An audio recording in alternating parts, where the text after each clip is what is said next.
Сайн манайхан дараагийн хвшлэгээр уулзж байна. Нөгөө дахин хвшлэгээр 2023 онд гарч ирсэн Gangnam Zombie хэмээх нэртэй солонгосын нэгэн сонирхолтой уг нь бол аимшигын кино гэдэг. Тэгээд яг үзсэн чинь аимшиг гэхээсээ илүү баг инээдмих юм шиг санагтай авцсан нэг тим кино ярьж өгөхөд бэлэн болсон байна. Хоёр улгаач ах дүүс жинглэг рүү нэвтэрч ороод доторхон дидлийг нь хувь хамжуугаар кино маань эхэлдэг. Гэтэл тус жинглэг дотор манай хоёрын төсөөлөөгүй бас нэг зүйл байсан нь галзуурсан муур гэж таардаг. Ахрон дайрч хальт хацаад өнгөрөх бөгөөд одолгүй ахч зомби болж хувираад дөвгөөч мөн адил хувирахчихдаг. За үүний дараагаар зураглал солигдож хэдүүлээ манай гол дор болох Янсогтой танилцдаг. Одгүй шинэ жил болох төгчсөн болоод ч тэрөө манай хүн ерөнлөх аз жаргалтайгаар өглөө эртлэн босоод нэг газар руу явж байдаг. Гэтэл яг энэ үеэр өнөө зомби болоод хувирчихсан хоёрын нэг нь хотын төв рүү ороод ирчихсэн дэлгүүрээс дүүх юм хулгайлаад идэж байхад нь азар цагдаа амжиж урж ирдэг. Уг нь бол харваас нэлийн эвгүй болчихсон байхад нь нөгөө цагдаа нар ч хурж ирснээр та зүгээр өнтер гэж тэнийг асуулт асуусаар агаад нөгөөх нь цухтаачдаг. Тэгс нөгөөх чинь цаашаа явж байгаад манай Янсогто мөргөлдөөд уцыг нэвтлээ хайчихна. Уг нь бол өчигдөр хувирсан даруйдаа шууд дөрөвгөө дайраад хувиргаад зомби энтер болгоод исэн хүн чинь өнөөдөр юу болсон бүү мэд хүн руу дайрахгүй яваад байгаа нь бас их сонирхолтой. Манай өнөө уцыг эвдэлчгээ зүгээр л яваад өчгдөг. Янсог маань өгөн уцаа төлөвлөлийн энтергээ дайрж байтал яг хажууханд нь хоёр залуу нэг эмэгтэйр учир зүггүй дайраад дэрлэхэд байна шүү. Тэгэл манай хүн чи яах вэ? Угаасаа гол дүрийн болохоор нөгөө хоёр дээр явж очиод болгож тавьдаг. За энэ эмэгтэйг нь Минжон гэдэг бөгөөд манай хоёр хамтдаа нэг газар ажилладаг юм байна лээ.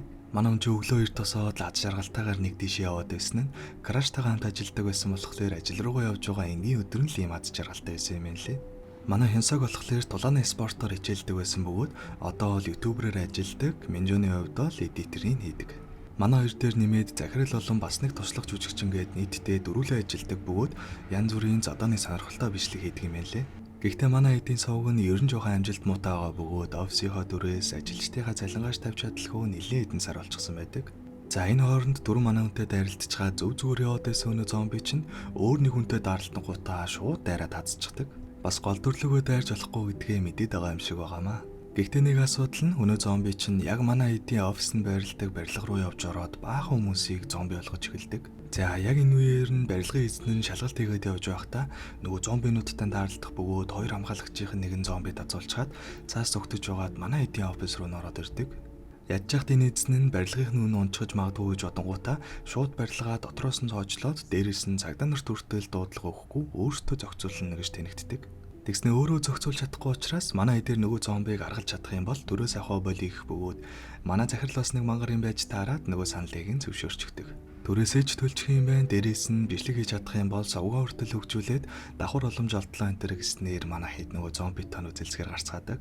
За тэгээ гараа тартаал баахан зомбинууд хүлээж байлгүй яах вэ? Бодитоор харж үнэхээр л жинхнээсээ зомбинууд ороод ирчихсэн байгаа гэдгийг нь мэдцгээдэг. Гэхдээ харамсалтай нь яг буцах гэж байтал захирал нь жоохон бичлэг хийж тэнэгтснээс болоод нэг туслах ажилтнаа зомбигийн гарт алддаг. За тэгээд ямар тач буцаад офистаа иртэл өмнө гарандаа хазуулчихсан хамгаалагч чинь аль эдийн зомби болоод хувирчихсан хүлээж байлгүй яах вэ? Гэхдээ яг хэрэгтэй үнэн буюу нөгөө цагдаа дуудуулахгүйгээ тэнэгтэйсэн өнөө барилгын эзэн дүүний гарт өртдөг.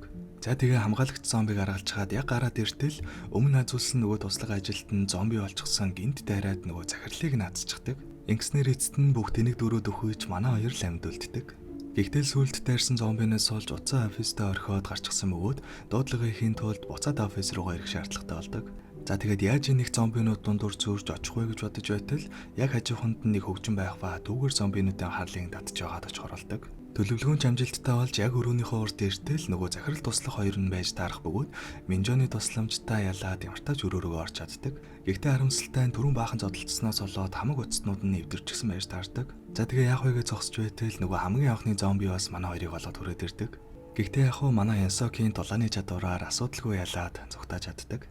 Харамсалтай цаашаа зугтааж байгаад яалтчгүй гарах гарцгүйгээр баахан зомбинуудад бүслүүлэх бөгөөд Минжоныг машинд нууж байгаад манай хүн шууд үзэлцгээр шийддэг.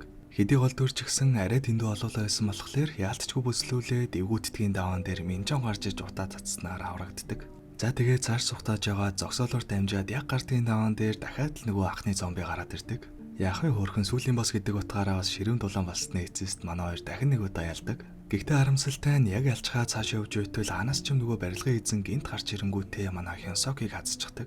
Бөө юм болж яг гардгийн даваан дээр хазуулчихлаа гэсэн чинь нөгөө барилгын эзэн нь хиймэл шүзүүдэг байсан юм лээ.